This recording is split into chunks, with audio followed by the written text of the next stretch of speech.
네, 오늘 함께 읽은 본문 잠언 3장의 제목을 보니까 제 성경에는 젊은이에게 주는 교훈으로 되어 있습니다.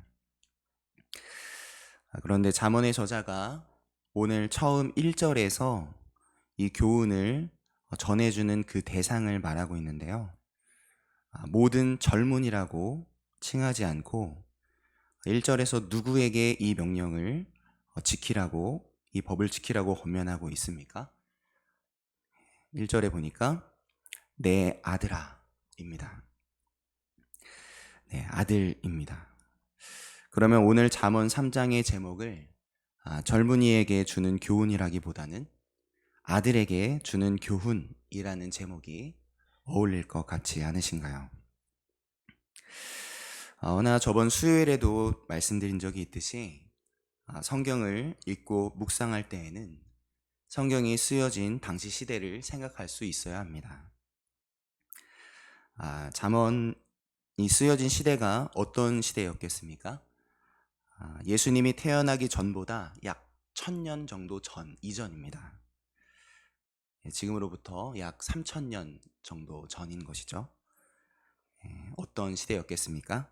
남성 중심적인 시대였고 또 가부장적인 시대였죠. 그것을 이해하고 말씀을 묵상할 수 있어야 하는 겁니다. 만약 시대적인 배경에 대한 이해 없이 오늘 이 본문 1절 글씨를 그대로 가져온다면 오늘 잠언 3장은 결국 누구에게만 해당되는 말씀이 되어버리는 거겠습니까? 내 아들아 입니다. 아들들에게만 해당되는 말씀이 되는 것으로 생각하겠죠. 이것은 원어적으로 살펴보아도 그렇습니다. 오늘 본문 1절에서 내 아들아로 쓰여진 히브리어 원어는 벤이라는 단어입니다. 벤. 이 벤이라는 말은 오늘 개역개정판 성경이 번역한 대로 아들이라는 뜻을 가지고 있는 단어가 맞지만 또 다른 뜻으로 자손, 그리고 기름을 부음받은 자, 그리고 젊은이라는 뜻도 가지고 있는 단어이기도 합니다. 우리가 함께 보고 있는 이 성경, 개역개정판 성경에서는 이 히브리어 벤의 첫 번째 뜻인 아들이라는 뜻을 가져와서 내 아들아 라고 번역했지만 다시 새롭게 번역된 새 번역 성경에서는 이 벤이라는 말의 뜻을 가져오되 남자인 아들에게만 적용될 말이 아니라 자손들 모두, 다시 말해서 남녀의 구분을 넘어서 모든 자녀, 모든 젊은이들에게 적용되어야 할 말씀으로 보고 내 아들아가 아닌 아이들아 라고 다시 번역했습니다. 그래서 잠언 3장 1절의 대상이 성경에 따라 표현이 다른데 우리가 읽고 있는 개역개정판에서는 내 아들아로 시작하고 새 번역 성경에서는 아이들아 라고 시작을 합니다. 차이가 있죠.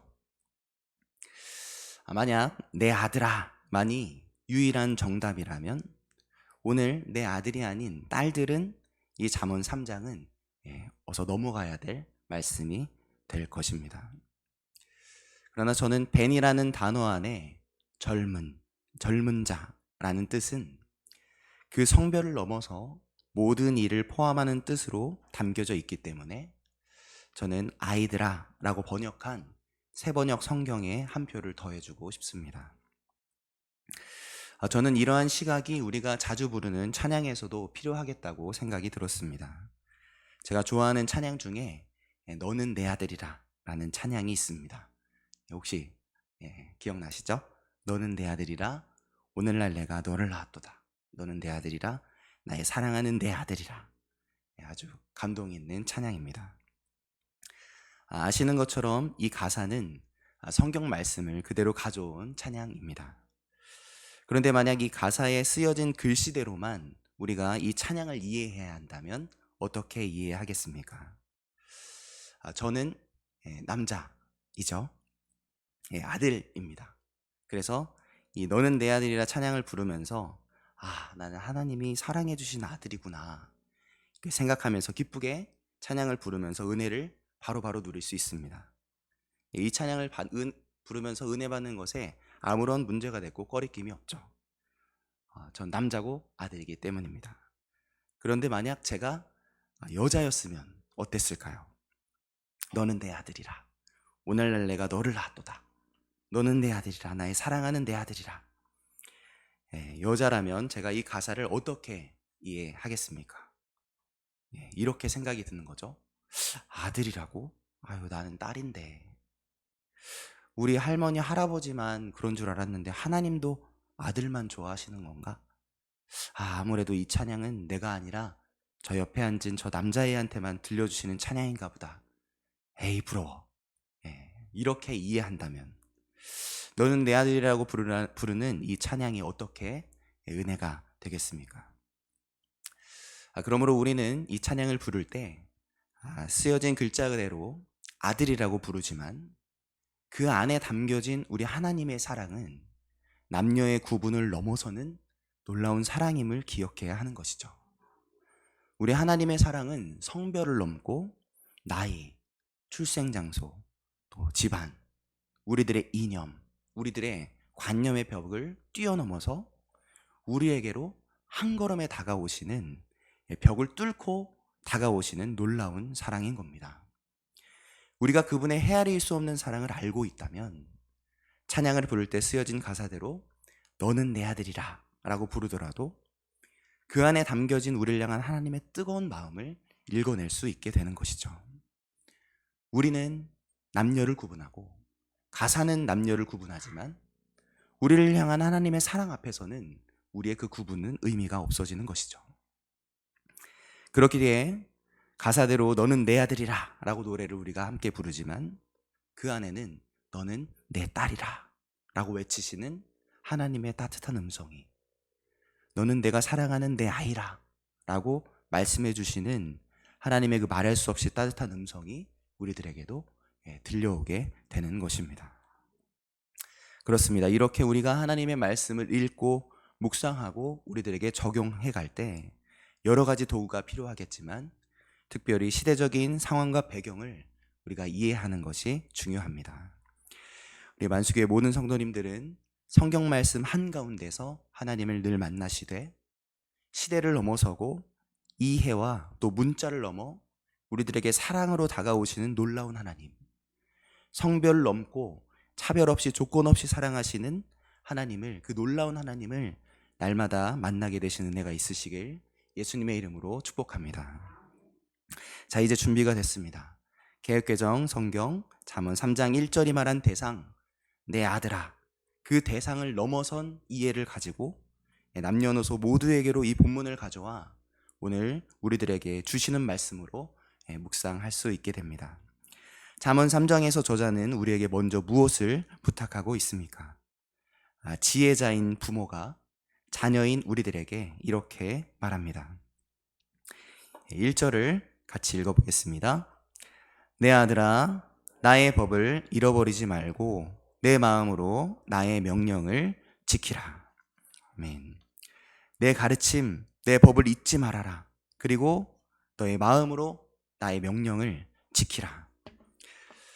아직 구체적으로 그 가르침이, 그 법이 무엇인지는 모르겠지만 그것을 잊지 말라고 말합니다. 그러면서 말합니다.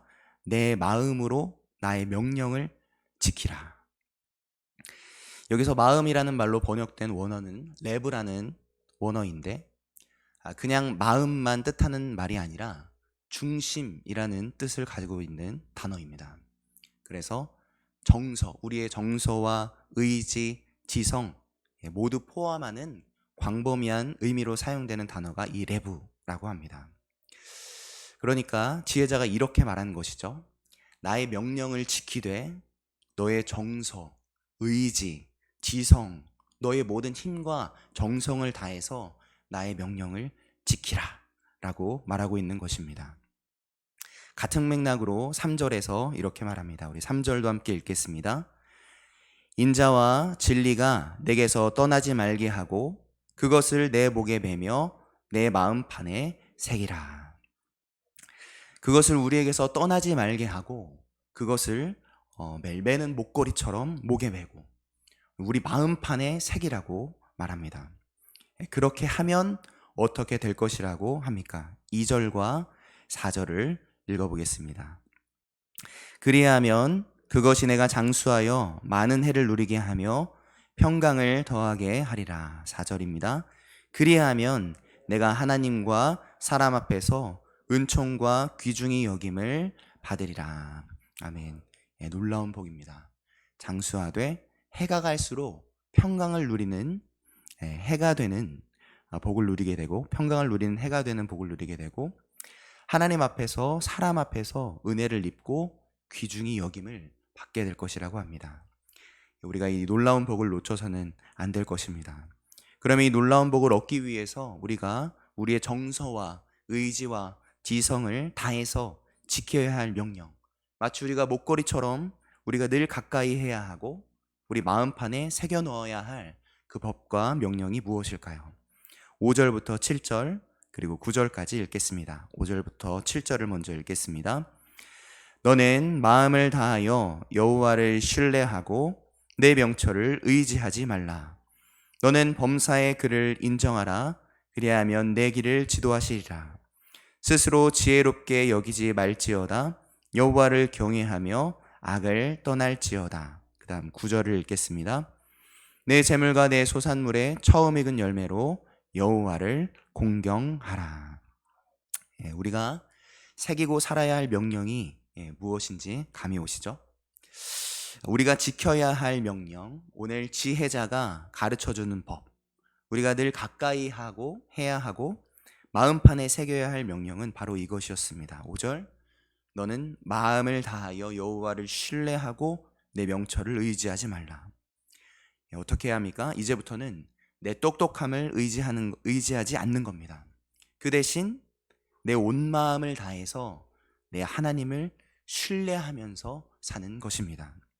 6절, 너는 범사의 그를 인정하라. 그리하면 내 길을 지도하시리라. 이제부터는 내 삶이 나의 것이 아님을 깨닫는 것입니다. 그 대신 내가 사는 하루하루가 하나님께 속해 있음을 인정하면서 살아가는 것이죠. 7절, 스스로 지혜롭게 여기지 말지어다. 여호와를 경외하며 악을 떠날지어다.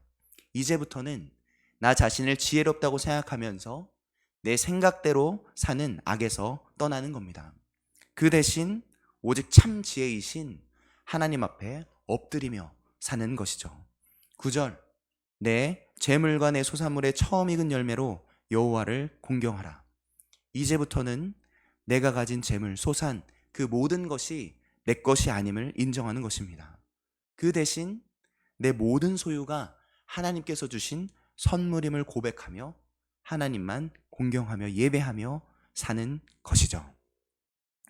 내가 아닌 하나님을 신뢰하며 살고, 내가 아닌 하나님을 인정하고, 나 자신이 아닌 하나님만 경외하고, 다른 것 아니요 오직 하나님을 공경하며 사는 삶, 그것이 바로 오늘 복의 길을 향해 걸어가도록 우리들에게 이 명령을 가르쳐주고 있는 지혜자의 법이요, 우리의 압이라고 소개하는 이 지혜자의 명령인 것입니다. 너는 마음을 다하여 여호와를 신뢰하고 내 명철을 의지하지 말라. 너는 범사의 그를 인정하라. 스스로 지혜롭게 여기지 말지어다. 여호와를 경외하며 악을 떠날지어다. 내 재물과 내 소산물의 처음 익은 열매로 여호와를 공경하라. 우리 오늘부터 이 지혜자의 법을 우리 마음판에 새겨 넣읍시다. 이 명령을 오늘 우리 목에 걸고 살아갑시다. 목걸이만 걸지 말고 이 말씀을 우리 목에, 마음판에 겁시다. 이 명령을 지키되 이제 우리의 정서와 의지와 지성을 다해서, 힘과 정성을 다해서 이 명령을 지킵시다. 그리하면 어떻게 된다고 약속하십니까? 그리하면 그것이 내가 장수하여 많은 해를 누리게 하며 평강을 더하게 하리라.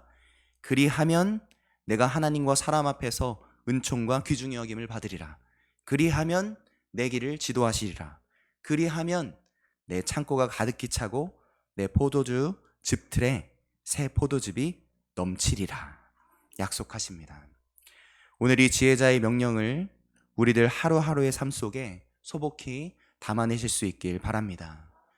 오늘 이 명령들이 오늘 우리들의 입술과, 그리고 더 나아가 우리들의 손과 발에, 우리들의 행동 속에 드디어 작동되게 하시기를 예수님의 이름으로 축복합니다.